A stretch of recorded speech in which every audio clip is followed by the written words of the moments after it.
Hola a todos, my name is Pedro Miguel Schiaffino and I'm the consultant chef at Aqua Expeditions Amazon Cruises. How is everybody there? I'm here at home in Lima, Peru. I wish everybody's doing good and they are safe at home too. We are going to start today with the first episode of Aqua Expeditions Masterclass series. And for this first episode, we're going to prepare two of the most iconic recipes or preparations of our cuisine, our Peruvian cuisine. Pisco sour and ceviche. Okay guys, so pay attention to the recipes, okay? But most important, have fun and let's share together this moment wherever you are in the world, okay? We're gonna start with the pisco sour, and why? Because we want to drink it while we make our ceviche. So to make pisco sour is very simple. First you have to have a good quality pisco. This one is Mosto Verde. I drank all my quebranta. The best pisco to make pisco sour is quebranta grape. I have a Mosto Verde. It's a little bit sweeter. That's why I'm gonna put a little bit less of sugar in my pisco sour. And this is a pisco from Lunahuaná, that it's a valley an hour and a half by car from Lima. It's a small grower, a small producer, artisanal, but very good quality pisco. These are the pisco that I love, those small producers. So the ratio to make pisco sour is 3-1-1, okay, very simple. 3 parts of pisco, 1 part of lime juice, not lemon juice, and 1 part of simple syrup, okay?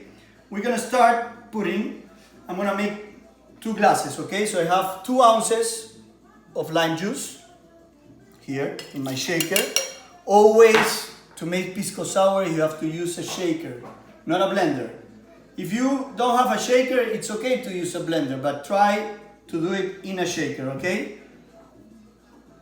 2 ounces, where's the ounces? Here, 2 ounces of simple syrup. I'm gonna put a little bit less because I'm using Mosto Verde. 1.5 ounces for 2. Remember, 3-1-1, 3 parts of pisco, 1 part of lime juice, 1 part of simple syrup. 1 egg white for 2, or half an egg white. That's good. And of course, my pisco. 6 ounces here, for 2. This is a 5-ounce glass. You can see it there.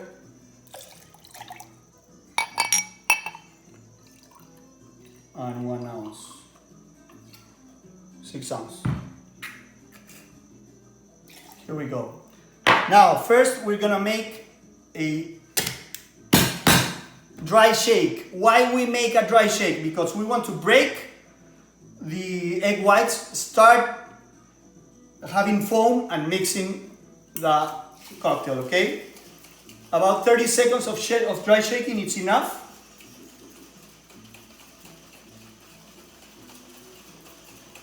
So why we do a dry shake before we put ice? Because if not, we're gonna make our pisco sour watery, okay?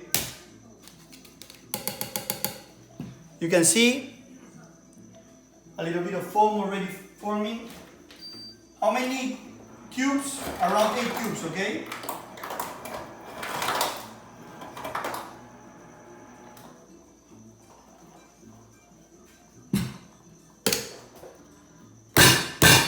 Close very tight your shaker. And we're gonna start shaking for a minute and a half, okay? 1 minute. It's gonna start getting cold.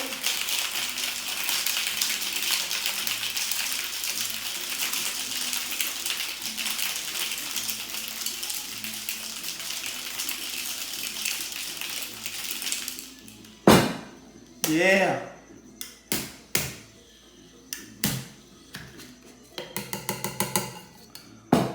Okay. When we do our pisco sour, you have to double strain. You don't need any piece of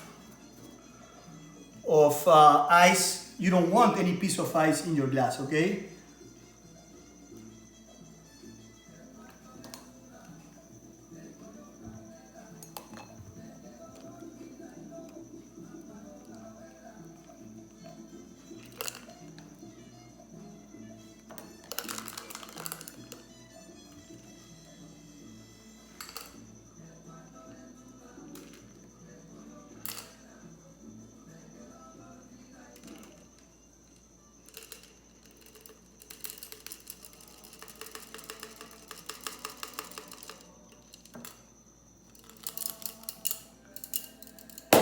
Alright, and to finish pisco sour, a dash of Angostura bitters, okay?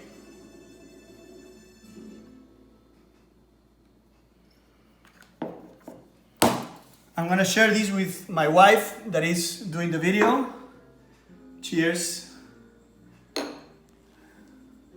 Salud con pisco sour.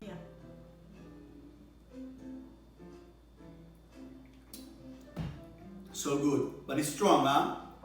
One pisco sour is good. Two pisco sour is great.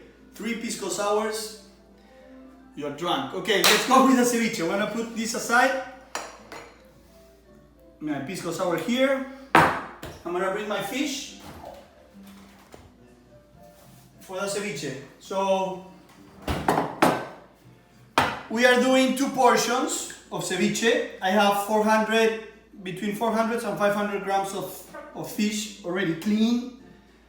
And when I clean my fish, I took out all the red parts, blood, all some of the bones also, and some of the tough parts of the fish, no? And I put them in a separate bowl because I'm gonna make here la leche de tigre. You know leche de tigre? If you don't know what leche de tigre is, you're gonna learn it right now because, well, if we want to translate, it's called tiger's milk. This is a short story about tiger's milk. Tiger's milk, we call it tiger's milk because when you have a good party, you know, you go out, you party until late, next morning you are kind of with a hangover, you know, you don't feel good, you go to a cevicheria and you have a good ceviche. At the end, the juice that is left of your ceviche, you're gonna put it in a glass, you're gonna add some pisco, and you're gonna do that shot. And that shot makes you roar. So people here in Lima put the name to that juice, tiger's milk, leche de tigre, because it brings you up, it gives you power, and it makes you roar. So we're gonna make tiger's milk, okay? We have some celery here. I have 2 stalks of celery.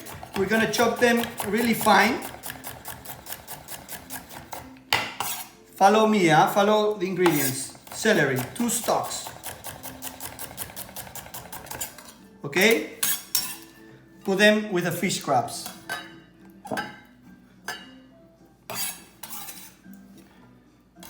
What else? We have some ginger.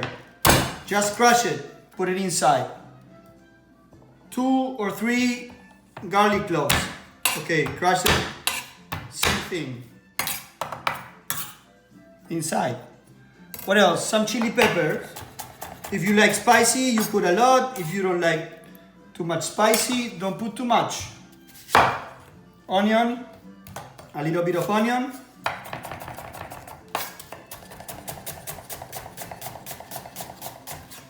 I would say this onion weighs around 150 grams. So I would say like 60 grams of red onions. If you are in the States, don't use red onions. They are too strong. Use white onions or yellow onions. The red onions in the States are too strong, and then your tiger's milk will become too red, okay? That's good. Inside. Here goes cilantro. Inside here, I don't have cilantro. I couldn't find it in the stores because of the quarantine.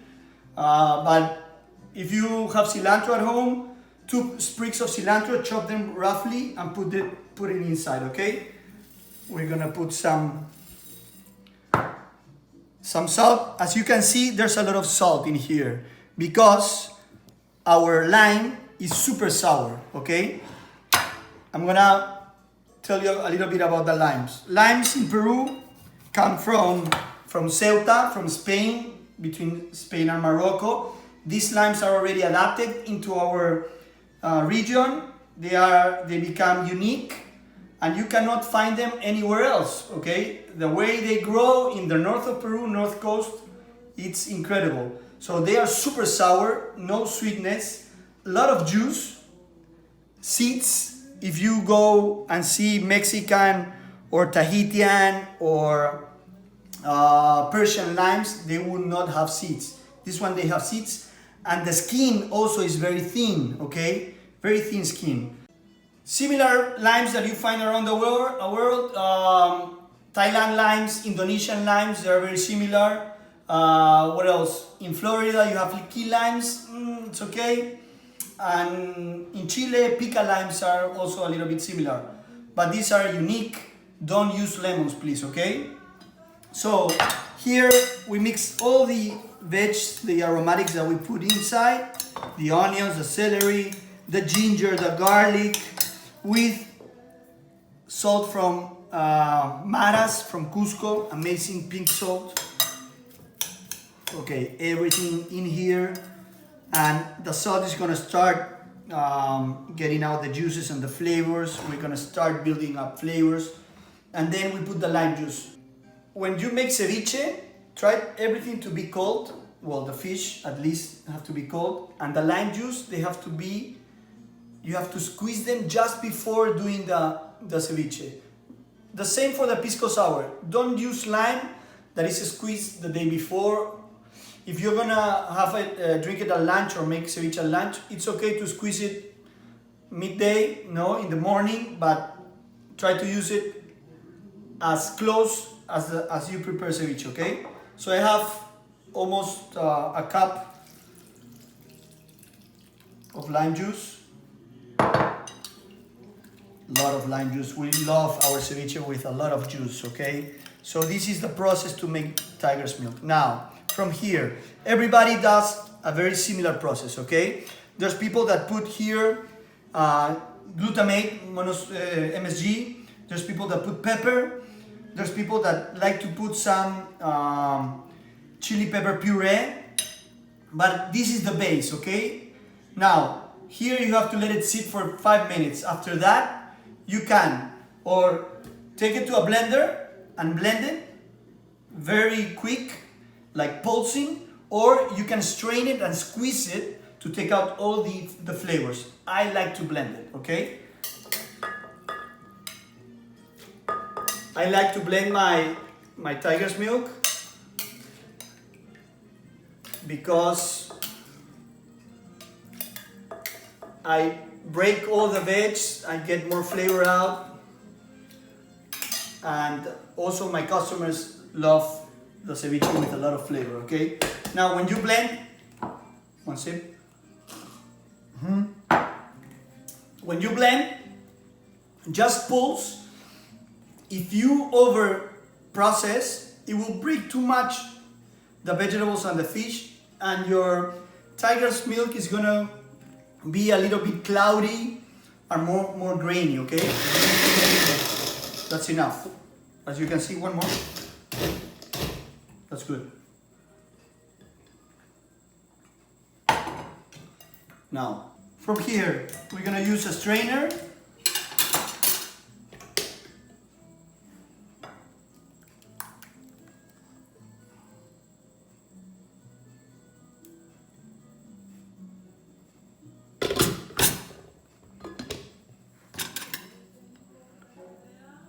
I'm gonna squeeze out all the juice, okay?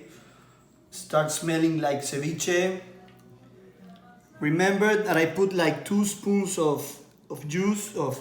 remember that I put 2 spoons of salt. The more sour your lime, the more salt you're gonna need, okay? So if you have hypertension, be careful not to eat too much ceviche in Lima, in Peru. Now we're gonna change the spoon. press more.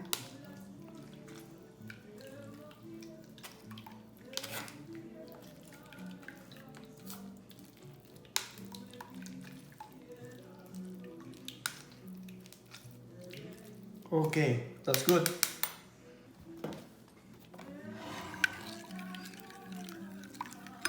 Mix and we try it, okay? Now we're gonna take our fish. It was refrigerated. Now, what type of fish you can use?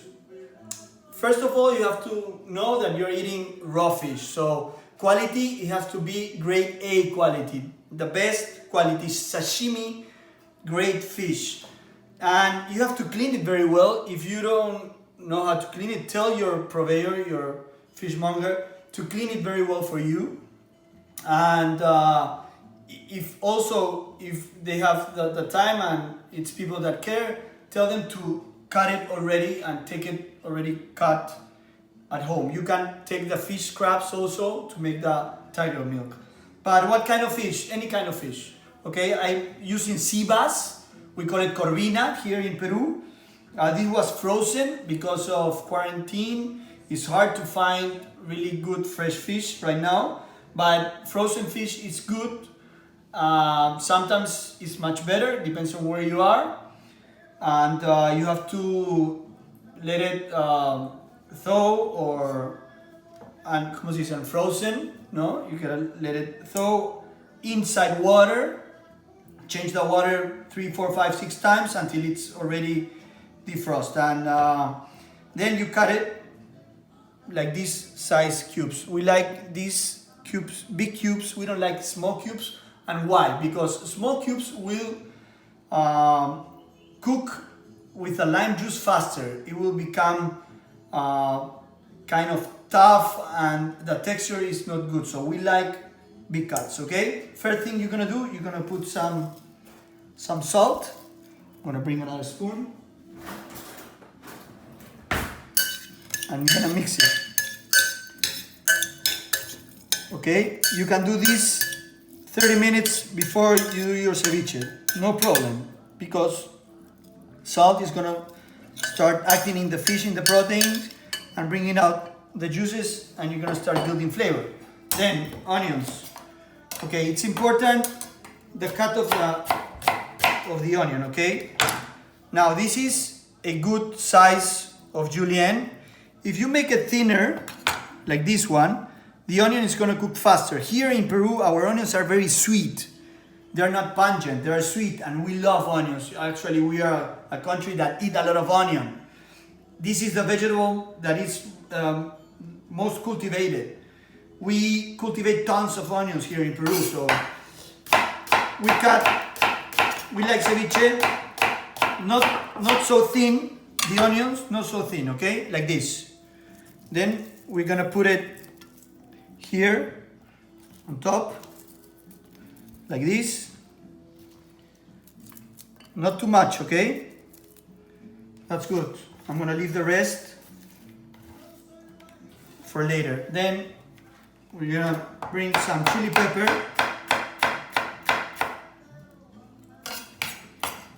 Try your chili pepper. If it's too hot, like this one, don't put too much, okay? If it's mild, okay, you can put more. This is good, huh? I'm gonna take out a little bit. I don't have cilantro. If you find cilantro, you chop some cilantro, put it inside also. Okay? We're gonna mix a little bit like this. A little bit more of salt because we add onions. And we take the tiger's milk and we pour it. Mix your tiger's milk before pouring into the ceviche, okay?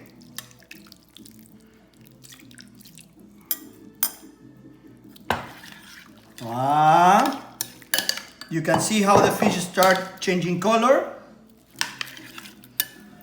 Wow. That's good, huh? And you're gonna serve it immediately. I already have my plate here. I'm gonna switch sides. Sip of pisco sour. Change spoon again. serving spoon.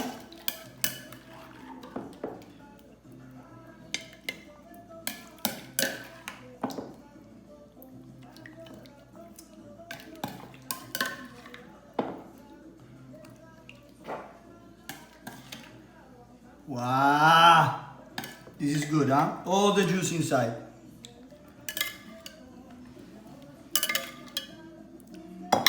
I have a classic garnish for ceviche: corn, white corn, Andean corn, amazing. Lettuce, always, I love lettuce with my ceviche. And sweet potato. Now, depends on where you go. In Peru, you're gonna find it with potatoes, with yuca, with plantains, fried plantains. In the Amazon, we use plantains, we use boiled plantains, they're amazing.